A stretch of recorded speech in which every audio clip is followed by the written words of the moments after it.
स्वागत छ भाइ बहिनीहरूलाई नेपाल अनलाइन स्कुलमा। आज हामी क्लास 6 को हेल्थ एन्ड फिजिकल एजुकेसन पढिरहेका छौँ र हामीले योभन्दा अघिल्लो क्लासहरूमा चाहिँ लेसन 1, लेसन 2 पढिसकेका छौँ। अब हामी लेसन 3 मा चाहिँ न्युट्रिसन भन्ने च्याप्टर पढ्न गइरहेको छौँ है। अब न्युट्रिसन भन्ने बित्तिकै के कुराहरू बुझ्नुपर्छ भने हामीले सुरुमा ब्यालेन्स डाइट भनेको के हो त्यो कुराहरू चाहिँ बुझ्नुपर्छ। जस्तै अब हामीले अघिल्लो क्लासहरूमा ब्यालेन्स डाइट भनिरहेका थियौँ हैन।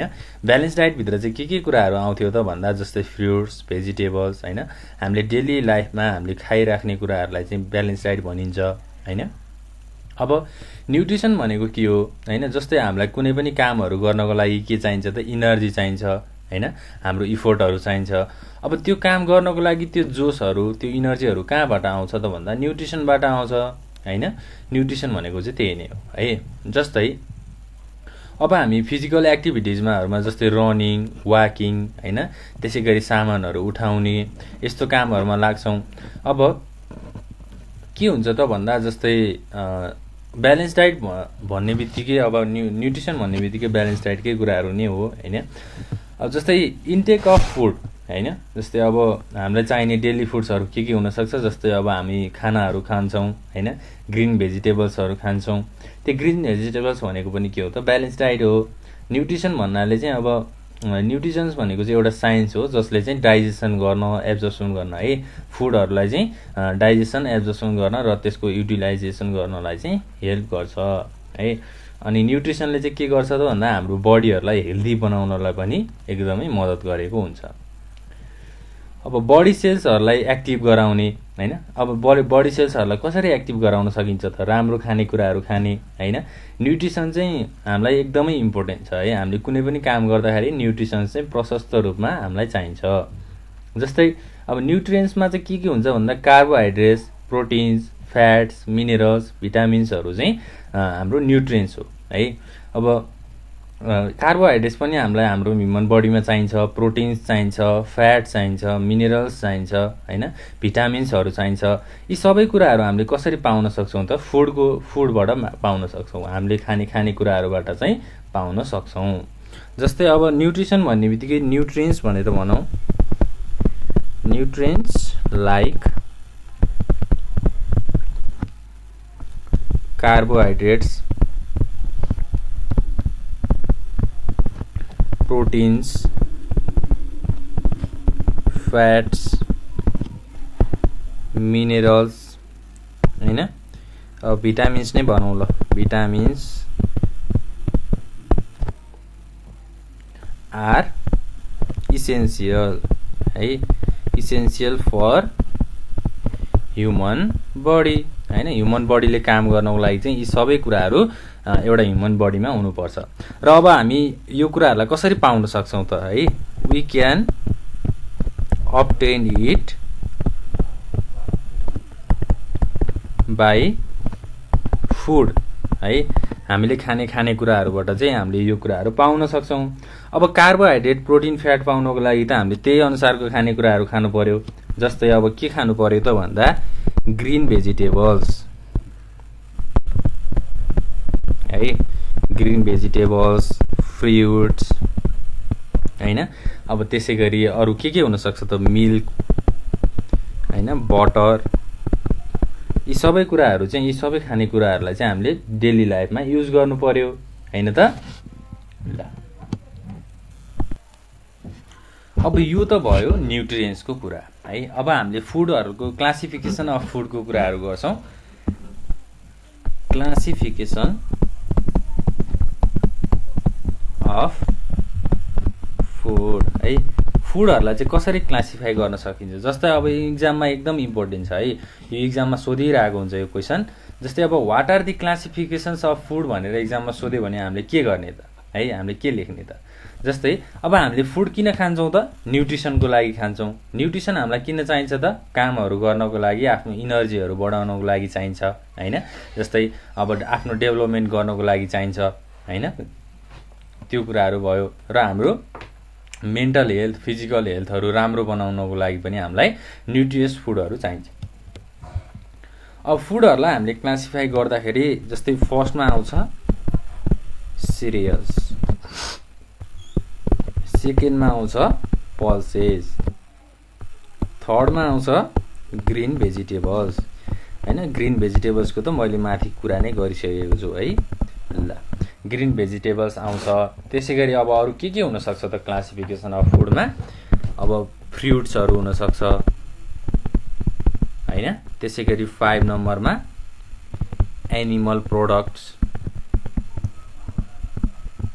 हैन। अब एनिमल प्रोडक्ट्समा चाहिँ के हुन सक्छ त? जस्तै अब मिल्क, बटर हैन। त्यसैगरी अरु के हुन सक्छ? पनिर हैन। यस्तो खालको खानेकुराहरु एनिमल प्रोडक्ट्समा आउँछ।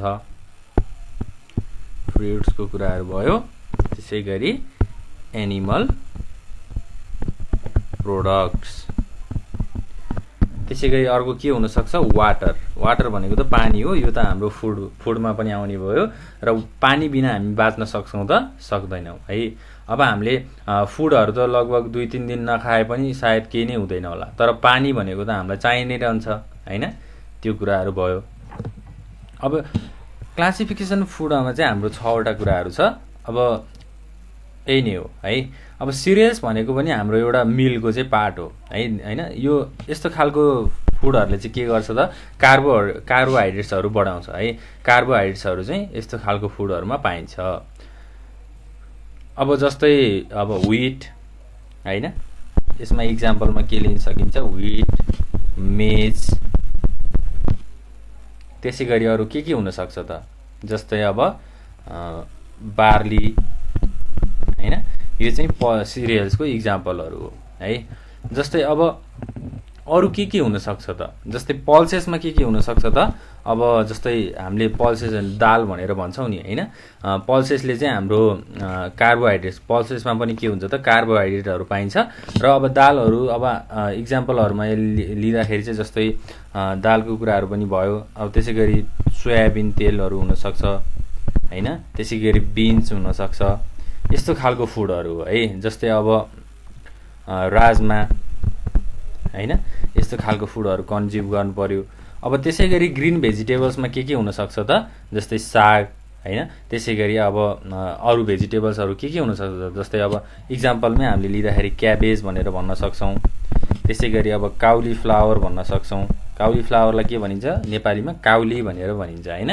हो। त्यसैगरी अब साग भन्छौं हामी। सागको कुराहरु भयो। यस्तो खालको खानेकुराहरु खानु पर्यो।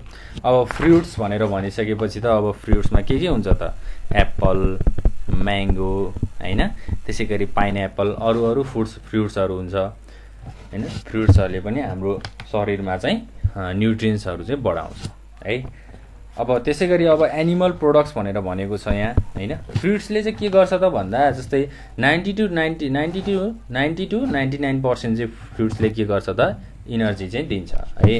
हाम्रो एभरेज नेपालीहरुले चाहिँ के गर्छन् त भन्दा फ्रुट्सहरुलाई रेगुलरली कन्ज्युम गर्दैनन्। त्यही भएर उनीहरुको त्यो न्युट्रियन्ट्स अथवा ब्यालेन्स डाइट पनि पुगेको हुँदैन। र हामीले अब के बुझ्नु पर्यो त भन्दा फ्रुट्सहरु चाहिँ हामीले डेली खानु पर्यो है। डेली चाहिँ हामीले फ्रुट्सहरुलाई कन्ज्युम गर्नु पर्यो। यो चाहिँ हाम्रो ब्यालेन्स डाइटको एउटा पार्ट हो है। अब फ्रुट्सहरु पनि एकदम फ्रेश फ्रुट्सहरु चाहिँ खानु पर्यो। अब एनिमल प्रोडक्ट्समा जस्तै मिल्कको कुराहरु आउँछ हैन। बटर हैन। मिल्क भनेको दूध पनि हामीले डेली चाहिँ खानु पर्यो है। दूध खायो भने चाहिँ के हुन्छ त? हाम्रो दूधले चाहिँ कार्बोहाइड्रेट, प्रोटिनहरु बढाउने काम गर्छ। भिटामिनहरु पनि बढ्छ हैन। न्युट्रिसनहरु चाहिँ बढ्छ। त्यसैगरी वाटर छ हैन। वाटर भनेको त पानी हो। यो त हामीले डेली लाइफमा जहिले पनि खानुपर्छ।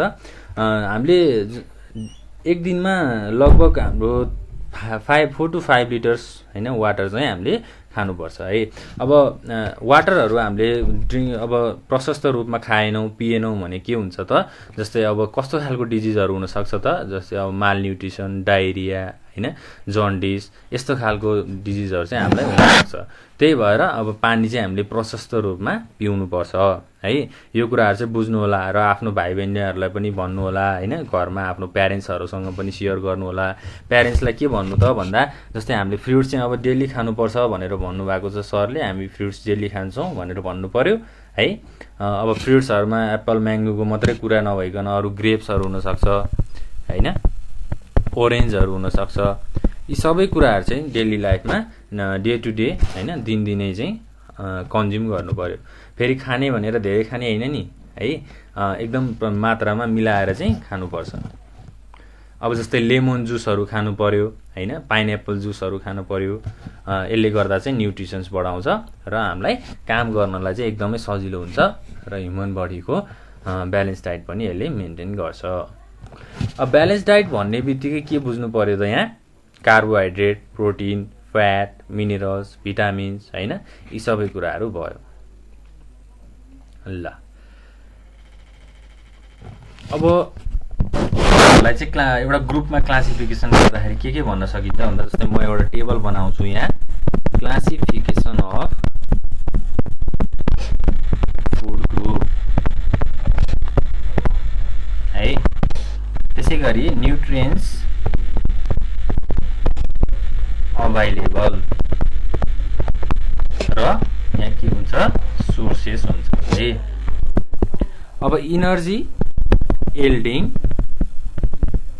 फुड एउटा ग्रुप आयो। त्यसैगरी बडी यील्डिङ फुड अर्को ग्रुप भयो। त्यसैगरी food required for body regulation and protection.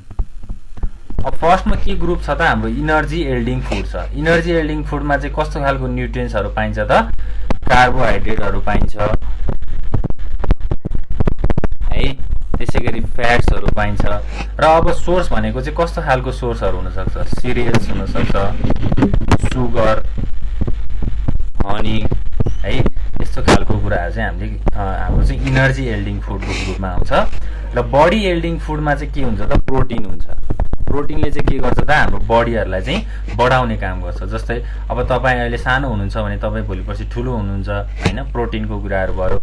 अब यहाँ सोर्सेसमा के हुन्छ त, पल्सेस हुन्छ, मिट हैन, त्यसैगरी एग्स, मिल्क, यस्तो खालको फुडहरू आउँछ है। त्यसैगरी अब food required for body regulation and protection है, बडीलाई रेगुलेट गर्ने, बडीलाई प्रोटेक्ट गर्ने फुडहरू चाहिँ के हुनसक्छ। अब न्युट्रिएन्ट्सहरूमा चाहिँ मिनरल्स हुन्छ, भिटामिन्स हुन्छ हैन। र अब हाम्रो सोर्सेसहरूमा चाहिँ के हुनसक्छ, भेजिटेबल्स हुनसक्छ है, भेजिटेबल्सहरू हुनसक्छ। ल यो चाहिँ हाम्रो फुडको ग्रुपहरूलाई क्लासिफाई गरेको भयो। जस्तै एउटा इनर्जी यील्डिङ भयो, अर्को बडी यील्डिङ भयो, र अर्को food required for body regulation. अब इनर्जी यील्डिङ भन्ने बित्तिकै हामीलाई यस्तो खालको फुड्सहरूले के गर्दो रहेछ त, आफ्नो इनर्जीहरू है, इनर्जीहरू बिल्डअप गर्न काम गर्दो रहेछ। जस्तै कार्बोहाइड्रेट र फ्याट बढाउँछ ह्युमन बडीमा हैन, त्यही कुराहरू छ। त्यसैगरी बडी यील्डिङ फुड भन्यो हैन, बडी यील्डिङ भनेको आफ्नो बडीलाई चाहिँ ग्रोथ गर्ने, आफ्नो बडीको डेभलपमेन्ट गर्ने हैन, त्यसमा चाहिँ प्रोटिन आउँछ हैन। त्यसैगरी अर्को के हुन्छ त, food required for body regulation. अब बडीलाई रेगुलेट गराउने, बडीलाई कन्ट्रोल गराउने काम चाहिँ कसरी हुँदो रहेछ त, मिनरल्स र भिटामिन्सको थ्रुबाट हुँदो रहेछ। अब यहाँ भेजिटेबल्समा हामीले योभन्दा अगाडि त्यहाँ कुराहरू गरेका थियौँ, जस्तै अब क्याबेज, काउलीफ्लावर हैन, त्यसैगरी अरू थुप्रै हुनसक्छ नि त। हामी भेजिटेबल्सलाई नर्मल्ली तरकारी भनेर भन्छौँ हैन, सब्जी भनेर भन्छौँ, यी कुराहरू हुन्छ। ल अब भिटामिनको कुराहरू गर्दाखेरि vitamin A, vitamin B, vitamin C, vitamin D, vitamin E हैन, त्यसैगरी भिटामिन के। भिटामिनको पनि क्लासिफिकेसन्सहरू हुन्छ। भिटामिनहरू चाहिँ हामीले प्रशस्त रूपमा लिनुपर्छ र यो सबै कुराहरू भयो भने हाम्रो ह्युमन बडीलाई चाहिँ के हुन्छ त, हेल्प हुन्छ। र न्युट्रिसन पनि हामीले प्रशस्त रूपमा चाहिँ पाउँछौँ है। यस्तो खालको खानेकुराहरू चाहिँ खानु पर्यो अब है। ल अब जथाभावी खानेकुराहरू नखाने, स्मोकिङ जो ब्याड ह्याबिटबाट टाढा रहने, आफ्नो साथीहरू पनि स्मोकिङतिर लागेको छन् हैन, त्यस्तो ब्याड ह्याबिटतिर लागेको छन् भने के भन्ने त, उनीहरूलाई यस्तो यस्तो हुन्छ यसरी नखा भन्ने सम्झाउने हैन। आफू अब त्यस्तो खालको साथीहरू छन् भने आफू टाढा रहने हैन, यी कुराहरू चाहिँ तपाईहरुले गर्नुपर्छ है त। ल न्युट्रिसन भनेको चाहिँ अब यति नै हो। भिटामिन्सको कुराहरू गर्दाखेरि हामीले भिटामिनलाई vitamin A, vitamin B, vitamin C, vitamin D, vitamin E र भिटामिन के भनेर भन्न सक्छौँ है त। ल अब ब्यालेन्स डाइटको कुराहरू त गरि नै हाल्यौँ। ल यति भन्दै अब आजको क्लास यही हुन्छ। हामी नेक्स्ट क्लासमा चाहिँ के कुराहरू डिस्कस गर्छौँ त भन्दा जस्तै अर्को के छ भन्दा डिजिजेसको कुराहरू हामी डिस्कस गर्छौँ है। अब हामीले प्रशस्त रूपमा ब्यालेन्स डाइट लिएनौँ भने कस्तो खालको रोगहरू लाग्छ भन्ने कुराहरू डिस्कस गर्छौँ है त। ल थ्याङ्क यू।